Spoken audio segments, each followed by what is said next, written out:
everyone and welcome back. It's me Ma from Dulama. Today I will show you how to paint the beautiful lotus flowers. The inspiration for the painting come from the pond just below my house. That day when my brother and I went to the rooftop, the sky was filled with heavy clouds and the rain was pouring down. The sounds of the raindrops touching the ground and the rooftops created such peaceful rhythm.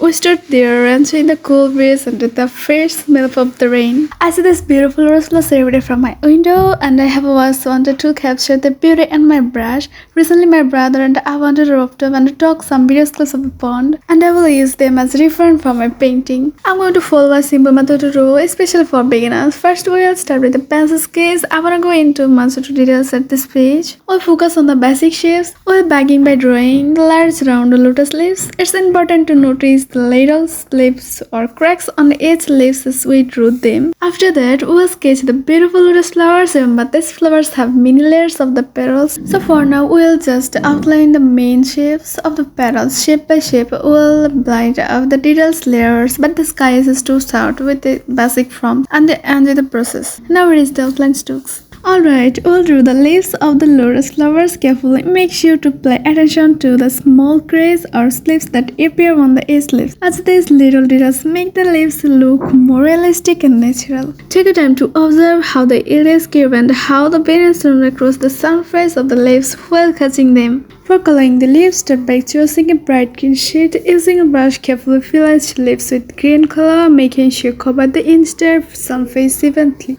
Also, base color is applied. We will make the leaves look more realistic by adding shadows. To do, mix a little bit of black with the green color to create a darker green shade. Apply this darker green gently along the edges of the leaves and in the areas where shadow naturally fell. Blend smoothly with the base green so that shading looks smooth and natural. Next, to show the reflection of sunlight on the leaves, we will add highlights. Take a little yellow and mix it with the green to create a lighter green shade. Use this light green color to gently paint the areas in the middle of the leaf of the parts where the light would naturally hit. This will make the leaves appear more vibrant and full of life. It's time to paint the water. I'm mixing light blue color with a little bit of water. With soft and long brush strokes, I'm creating an effect of waves. Now for the flowers, start by applying a light pink color on the petals. Paint this layer of petals one by one, beginning from the outer petals and gradually moving toward the inner ones. To wet tips and shadows, mix the side litter pink with a hint of red and apply it near the base of each petals. This will make the petals look more three-dimensional and captivating. Finally, to create highlights on the tips of the petals and to show the light singing on the flowers,